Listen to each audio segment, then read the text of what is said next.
జై శ్రీరామ్. శ్రీమాత్రే నమః. శ్రీ గురుభ్యో నమః. దేవగురువైన బృహస్పతి వృషభ రాశిలో ఆయన సంచారం చేస్తూ ఉన్నారు. ఈ 2025 సంవత్సరం ఫిబ్రవరి 5వ తారీఖు నుంచి వక్రగతిలో ఉన్న గురు భగవానుడు సవ్యగతిలోకి వస్తున్నారు. కాలపురుషుడి కుండలిలో 2వ రాశి మరియు చంద్రభగవానుడికి పుష్కరాంశ ఆయన రాశి ఈ వృషభ రాశి. పుష్కరాంశ అంటే చంద్రభగవానుడు రోహిణి నక్షత్రం 2వ పాదంలో కనుక ఎవరి జన్మజాతకంలో అయినా ఉంటే అది శుభ పుష్కరాంశగా మనం కౌంట్ చేస్తాం. అశ్విని నక్షత్రం 1వ పాదము, రోహిణి నక్షత్రం 2వ పాదం, ఇలా కొన్ని నక్షత్రాలు ఉంటాయి. ఆ పాదాలను అనుసరించి అంటే 1వ పాదంలోనే పుట్టాలి. అశ్విని నక్షత్రం 1వ పాదంలో పుడితే ఏ గ్రహం అయితే ఉంటుందో అది చాలా మంచి ఫలితాలను ప్రసాదిస్తుంది. మళ్ళీ అక్కడ ఎలాంటి ఫలితాలను ప్రసాదిస్తుంది అనేది మన జన్మజాతకాన్ని బట్టి ఆధారపడి ఉంటుంది. అయితే ఈ రోహిణి నక్షత్రం 2వ పాదంలో చంద్రభగవానుడు శుభ పుష్కరాంశ అని మనకి జ్యోతిష శాస్త్రం చెప్తుంది.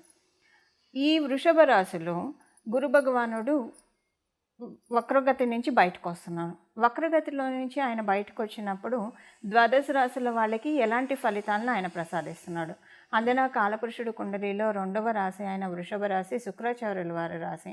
మనకు వచ్చే రిసోర్సెస్ అన్నీ కూడా అదే సూచిస్తుంది. వృషభ రాశి సూచిస్తుంది, ఎక్కువగా సూచిస్తుంది. మిగతా హౌసెస్ కూడా మనం చూడాలి, but major primary డిటర్మెంట్ house 2nd house అని మనం చెప్తాం.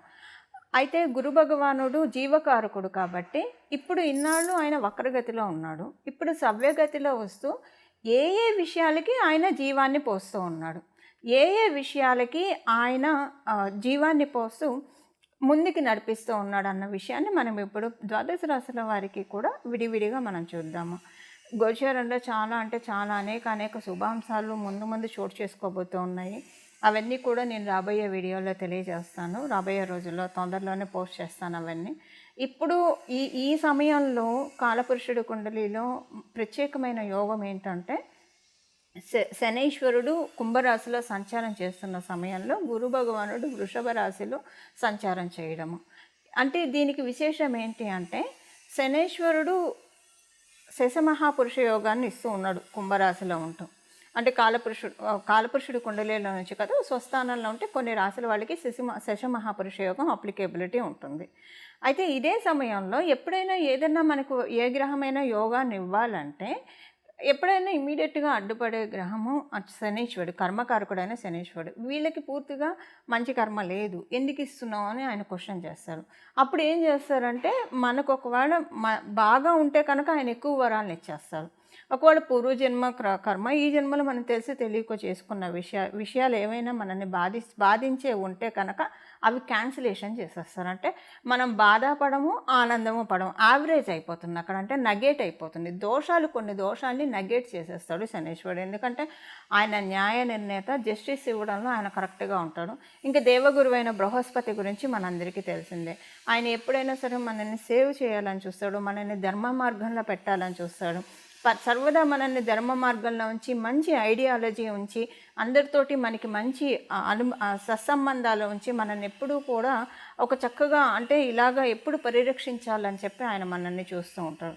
అయితే వృషభ రాశి పూర్తిగా అనుకూలం కాదు గురు భగవానుడికి. ఆయన సవ్యగతిలో ఉన్న ఫలితాలు 12 రాశుల వాళ్ళకి ఎలాంటి ఇంపాక్ట్ ఉంటుంది అన్న విషయాన్ని మనం ఇప్పుడు చూద్దాం. ఇప్పుడు మనం వృషభ రాశి వాళ్ళకి ఎలాంటి ఫలితాలు ఉంటాయో చూద్దాం. మీ రాశిలోనే గురు భగవానుడు సవ్యగతిలోకి వచ్చాడు. మీ రాశిలో రావడం వల్ల మీకు ఏంటంటే గురు భగవానుడు పూర్తిగా అనుకూలుడు కాదు. కాకపోతే ఫైనాన్షియల్గా కొంచెం మంచి మార్పులు వస్తాయి. మీకు ఆర్థిక పరంగా గత ఒక 5-6 నెలలుగా బాగా కన్ఫ్యూజన్స్ ఎక్కువగా ఉన్నాయి. ఎప్పటికి సెట్ అవుతుంది ఇవన్నీ ఆర్థిక పరంగా కావచ్చు, లేదా కొంతమంది వ్యక్తుల వల్ల కొంతమంది వ్యక్తులు మిమ్మల్ని బాగా ఇబ్బంది పెట్టడం వల్ల మీకు కొంచెం కన్ఫ్యూజన్స్ ఎక్కువగా ఉన్నాయి. ఇప్పుడు కన్ఫ్యూజన్ స్టేట్ నుంచి మిమ్మల్ని బయటికి తీసుకొచ్చి చక్కటి క్లారిటీ మీకు చక్కగా ఉంటుంది. మంచి థాట్ ప్రాసెస్ తోటి మీరు ముందుకు వెళ్తారు. అలాగే మీకు ఇక్కడ ఇంకొకటి ఏంటంటే ఈ గురు భగవానుడు సవ్య దశలోకి రావడము మీరు విదేశీ ప్రయత్నాలు చేస్తూ ఉంటే చాలా అనుకూలంగా ఉంది. ఏదో ఒక అదృష్టాన్ని శుభత్వాన్ని అయితే గురు భగవానుడు డైరెక్ట్లోకి రావడం వల్ల వృషభ రాశి వాళ్ళకి డెఫినెట్గా జరుగుతుంది. ఈ వృషభ రాశి వాళ్ళకి ఈ అదృష్టకర సంఘటన ఏంటి అనేది మీ జన్మ జాతకాన్ని బట్టి ఆధారపడి ఉంటుంది. ఉదాహరణకి అది మీ కెరియర్కి సంబంధించింది కావచ్చు, మీరు వివాహం కోసం ప్రయత్నిస్తుంటే మంచి సంబంధం సెట్ అవ్వచ్చు, మీరు విదేశాలు వెళ్ళాలని ప్రయత్నిస్తూ ఉంటే మీరు విదేశాలు వెళ్ళడానికి ఇలాగ ఏదో ఒక అంశంలో డే టు డే లైఫ్లో ఉండే అంశాల్లో చక్కటి శుభవార్తల్ని మీకు సంబంధించి మంచి శుభవార్తలు అందుకోవడానికి అవకాశం చక్కగా ఉంది. గురు భగవానుడు జీవకారకుడు కాబట్టి మీ రాశిలో ఉండడం వల్ల మీకు జీవాన్ని ఎక్కువగా ఇస్తున్నాడు, జీవాన్ని చక్కగా ఇస్తూ ఉన్నాడు. సో మీకు ఏదైనా హెల్త్ ప్రాబ్లమ్స్ ఉంటే డెఫినెట్గా ఈ 5-6 నెలల్లో కొంచెం హెల్త్ డిస్టర్బెన్స్ అదే ఉంది. వాటిలోంచి ఇప్పుడు నెమ్మదిగా బయటపడతారు కదా. ఒక చిన్న సూచన, వృషభ రాశిలో పుట్టిన వాళ్ళకి స్వీట్స్ ఎక్కువగా కన్జ్యూమ్ చేయకూడదు ఇక్కడి నుంచి ఒక 5-6 నెలల దాకా. ఎందుకంటే 5 నెలలు కనీసం మినిమంగా. ఎందుకంటే ఇప్పుడు మీరు స్వీట్స్ తినడం వల్ల మీకు ఏదైనా బాడీలో కొంచెం హార్మోన్ ఇంబ్యాలెన్స్ వచ్చే కొంచెం ఛాన్స్ ఉంది. సో కొంచెం స్వీట్స్కి అవాయిడ్ చేయండి. 5 నెలలు గట్టిగా అవాయిడ్ చేస్తే సరిపోతుంది. ఆ తర్వాత మీ ఇష్టం. ఇప్పుడు గురు భగవానుడు మీ కష్టమాధిపతి కూడా అవుతూ ఉన్నాడు, మీ రాశి కష్టమాధిపతి కూడా అవుతూ మీ రాశిలో ఉన్నాడు కాబట్టి కొంచెం స్వీట్స్ లైట్గా అవాయిడ్ చేస్తే మీకు చక్కటి ఆరోగ్య విషయంలో వచ్చిన బెంగ ఉండదు. అది కూడా ఏంటంటే మీ రాశికి ఆయన పూర్తిగా అనుకూలం కాదు కాబట్టి, లేకపోతే అనుకూలుడైతే చాలా మంచి ఫలితాలు ఇస్తాడు. ఇప్పుడు ఏం చేస్తాడంటే మీకు ఆరోగ్యపరంగా ఏదో ఒక దెబ్బ కొట్టి మీరు అనుకున్న కోరికల్ని తీరుస్తాడు. మీకు ఆయన లాభాధిపతి కూడా అయ్యాడు. సో మీరు అనుకున్న కోరికల్ని ఎప్పుడైనా నైట్ టైం 10:30 నుంచి 10:00 లోపల మీరు ఏదైనా ఒక దైవాన్ని నామంతో ధ్యానిస్తూ మీకున్న కోరికలు డబ్బు పరంగానే కోరికలు అవుతాయి, డెఫినెట్గా అవుతాయి. అంటే మీరు వృత్తిలో బాగా రాణించాలంటే ఉద్యోగం కావచ్చు, వ్యాపారం కావచ్చు. ఇది ఒక బోనస్ రెమెడీ వృషభ రాశిలో పుట్టిన వాళ్ళకి. గురు భగవానుడు సవ్యగతిలోకి వచ్చినప్పుడు ఇచ్చే ఫలితాన్ని ఇప్పటిదాకా మనం చూసాము. ద్వాదశ రాశుల వాళ్ళు చేసుకోవాల్సిన పరిహారం ఏంటి అంటే ఏ స్తోత్రం చదువుకోవడం వల్ల గురు భగవానుడు ఇప్పుడు 12 ఏళ్ళు గురు భగవానుడు ఈ సవ్యగతి ఇంకా బాగా మీ జన్మజాతకంలో గురుబలం ఉన్నా లేకపోయినా కూడా మీరు చక్కగా తీసుకోవచ్చు. ఈ విషయాన్ని మనం ఇప్పుడు ఒకసారి చూద్దాము. ఇది మనకి స్వామి గురు భగవానుడు అంటేనే గురుమూర్తి, మనందరికీ తెలుసు. ఆయన ఉన్నది శుక్ర రాశిలో కాబట్టి అమ్మవారిని మనం ఆరాధించాలి. అమ్మవారిని గురుమూర్తి రూపంలో ఆరాధించాలి. ఆ నామాలు ఏంటి ఇప్పుడు మనం చూద్దాం. అంటే అమ్మవారిని గురు రూపంలో మనం ఆరాధించాలి. ఇప్పుడు శుక్ర భగవానుడు అంటేనే అమ్మవారు. అందువల్ల మనకి జన్మజాతకంలో శుక్ర భగవానుడు ఎక్కడైతే ఉంటాడో అక్కడ సీతమ్మవారు కూర్చుందనో, శ్రీ మహాలక్ష్మి అమ్మవారు కూర్చుందనో మన పెద్దలు అంటే జ్యోతిష శాస్త్రాన్ని బాగా కాచి వడపోసిన పెద్దల దగ్గర మనం నేర్చుకుంటే కనుక వాళ్ళు మనకు అలానే టీచ్ చేస్తారు. ఇక్కడ శుక్ర భగవానుడు అని వాళ్ళు చెప్పరు, ఇక్కడ సీతమ్మవారు కూర్చుంది, ఇక్కడ శ్రీ మహాలక్ష్మి అమ్మవారు కూర్చుంది ఈ చార్ట్లో అంటే ఈ ప్లేస్లో అని చెప్తారు. అలాగే 12వ స్థానానికి వచ్చేసరికి వాళ్ళు ఏం చెప్తారంటే 12వ స్థానం అంటే సహజంగా లాసెస్, వ్యయము, ఖర్చు ఇలా రకరకాలుగా ఉంటాయి. అందులో కూడా చాలా మంచి విషయాలు ఉంటాయి. గిఫ్ట్ డీడ్స్ ఉంటాయి 12వ స్థానం నుంచి గిఫ్ట్ డీడ్స్. ఇప్పుడు ఎందుకు నేను 12వ స్థానాన్ని ప్రత్యేకంగా తీసుకున్నాను అన్న అంశాన్ని నేను మీకు చెప్తాను. 12వ స్థానం గిఫ్ట్ డీడ్స్, అలాగే 12వ స్థానం మన ఫారెన్ ట్రావెల్స్ని సూచిస్తుంది, అలాగే ఎక్స్పోర్ట్ అండ్ ఇంపోర్ట్స్ని సూచిస్తుంది 12వ స్థానము. ఇంకా మేజర్గా మనకి అంటే జ్యోతిష శాస్త్రాన్ని ఎవరైతే అమ్మవారి ఉపాసన అంటే బాగా తపస్సులాగా తీసుకుంటారో వాళ్ళు ప్రతి ఒక్క హౌస్ను కూడా బ్యూటిఫుల్గా చూస్తారు. సో వాళ్ళు ఏం చెప్తారంటే పెద్దలు, ఇప్పుడు అంటే నేను చెప్పేది చాలా కాలం క్రితం పెద్దలు మనకి ఎలా చెప్తారంటే, మనకి టీచ్ చేసేది వాళ్ళు ఎలా చేస్తారంటే, బాగా వయోవృద్ధుల దగ్గర మనం నేర్చుకుంటే వాళ్ళు టీచ్ చేసే పద్ధతి ఎలా ఉంటుందంటే 12వ స్థానం అంటే అమ్మ ఒడి అని చెప్తుంది. ఎప్పుడైనా సరే ఒక పసిబిడ్డడు తల్లి ఒడిలోనే ప్రశాంతంగా పడుకుంటారు. తల్లి ఒడి అంటే ఏంటంటే మన అమ్మ ఒడి కావచ్చు లేదా జగన్మాత యొక్క ఒడి, తల్లి ఒడి. ఇప్పుడు ఇది ఎంత ఎందుకు చెప్తున్నానంటే మనకి కాలపురుషుడి కుండలిలో 12వ స్థానానికి అధిపతి గురు భగవానుడు. 12వ స్థానానికి అధిపతి గురు భగవానుడు.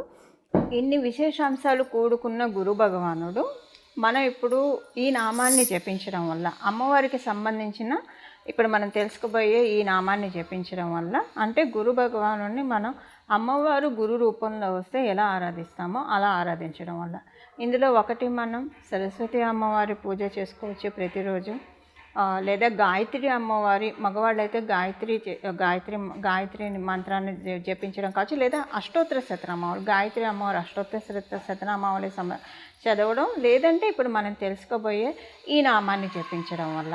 దీనివల్ల ఏమవుతుందంటే మనకి వ్యయస్థానం కనుక ఇప్పుడు మనకు ఒక మంచి అవకాశము. అంటే వ్యయస్థానం అంటే మీనరాశి, కాలపురుషుడు కుండలిలో నేను చెప్పేది వ్యయస్థానం కాలపురుషుడు కుండలిలో మీనరాశి. ఎవరి జన్మ జాతకంలో వ్యయస్థానం బాగోలేదు కాలపురుషుడు కుండలిలో నుంచి, అలాగే వాళ్ళది కూడా ఇప్పుడు మనం చేసే ఈ నామాల వల్ల రెండు సెట్ అయిపోతాయి. ఇప్పుడు సపోజ్ కాలపురుషుడు కుండలిలోంచి వ్యయస్థానం మేషరాశి వాళ్ళకి మీనరాశి 12వ స్థానం అవుతుంది. వృషభ రాశి వాళ్ళకి అదే వ్యయస్థానము లాభస్థానం అవుతుంది. మిథున రాశి వారికి అదే వ్యయస్థానము వాళ్ళకి దశమ స్థానం అవుతుంది. కర్కాటక రాశి వాళ్ళకి 9వ స్థానం అవుతుంది. సో అంటే దీనివల్ల ఏమవుతుందంటే వాళ్ళకి మీనరాశి ఏ పోర్ట్ఫోలియో వచ్చిందో, ద్వాదశ భావాల్లో ఏ భావంలో కనుక అది సూచిస్తూ ఉంటే ఆ భావాన్ని మనం కరెక్ట్ చేసుకున్న వాళ్ళం అవుతాం. దానికే ఇప్పుడు మనం తెలుసుకోబోయే ఈ నామాలు చక్కటి ఫలితాలను ఇస్తాయి. ఒకవేళ బ్యాడ్ ఇంపాక్ట్స్ ఇస్తూ ఉంటే బ్యాడ్ ఇంపాక్ట్స్ని మనం తీసేస్తున్నాయి. అండ్ 12వ స్థానం మోక్షస్థానం అని చెప్తుంది జ్యోతిష శాస్త్రం. మోక్షస్థానం అంటే ఏంటంటే, ఇప్పుడు మోక్షం అంటే ఒకటే మోక్షం అని కాదు, మనకున్న కష్టాల నుంచి కూడా మనకి మోక్షం కలగాలి, మనకున్న బాధల నుంచి కూడా మనకి మోక్షం కలగాలి. అది కలిగినా కూడా మనం లిబరేట్ చేస్తుంది. 12th హౌస్ మనల్ని లిటరల్గా లిబరేట్ చేస్తుంది మన చుట్టూ ఉన్న బ్యాడ్ సిచ్యువేషన్స్ అనేది. సో ఇప్పుడు మన చుట్టూ ఉన్న బ్యాడ్ సిచ్యువేషన్స్ ఒకవేళ ఉంటే కనుక వాటి నుంచి మనం లిబరేట్ చేసుకోవడానికి, అలాగే 12వ స్థానాన్ని బలపరుచుకోవడానికి, కాలపురుషుడు కుండలిలో 12వ స్థానాన్ని అది గురు భగవానుడి స్థానం కాబట్టి దాన్ని బలపరుచుకోవడానికి ఇది చక్కటి అవకాశం, ఒక సువర్ణ అవకాశం, ఒక మహత్తర అవకాశము. అది ఎలానే ఇప్పుడు మనం చూద్దాము. ఇప్పుడు మనం మంత్రం చూద్దాము. అమ్మవారిని ఆ గురు రూపంలో ప్రార్థించాలంటే ఏ మంత్రం అయితే మనకి సత్వరమైన ఫలితాలు వస్తాయో అది మనం చూద్దాము. వాగ్దేవ్యే నమః హంసాసనాయే నమః. వాగ్దేవ్యే నమః హంసాసనాయే నమః. వాగ్దేవ్యే నమః హంసాసనాయే నమః.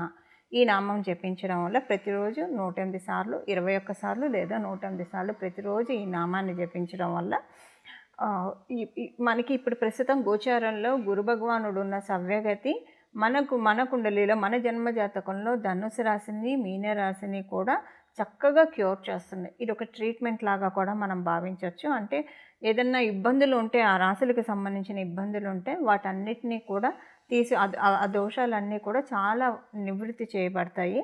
అలాగే యోగాలు ఉంటాయి, కొన్నిసార్లు యోగాలు ఇనాక్టివ్ స్టేట్లో ఉంటాయి. ఎప్పుడైనా అవయోగాలు నిద్రాణంగా ఉంటే మంచిది, యోగాలు నిద్రాణంగా ఉండకూడదు, జాగృత అవస్థలో ఉండాలి. అయితే ఒక్కొక్కసారి రివర్స్ అవుతూ ఉంటుంది.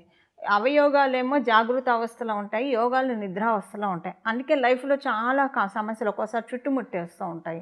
సో ఇలాంటి ప్రత్యేకించి కన్ఫ్యూజన్ స్టేట్లో ఉన్నప్పుడు, ఎందుకంటే గురువుయే మనకి సరైన గైడెన్స్ ఇవ్వగలుగుతాడు, సరైన నిర్దేశం చేయగలిగేది ఒక గురు భగవానుడు మాత్రమే. సో మనకి అలాంటి సందిగ్ధ పరిస్థితులు రాకుండా ఉండడానికి ఇప్పుడు మనం తెలుసుకున్న ఈ నామాలు జపించడం వల్ల చాలా చక్కటి సత్ఫలితాలు గోచారంలో ఉన్న గ్రహ దేవతలు మనకి కలగజేస్తాయి. మంగళం. నమో భగవతే వాసుదేవాయ.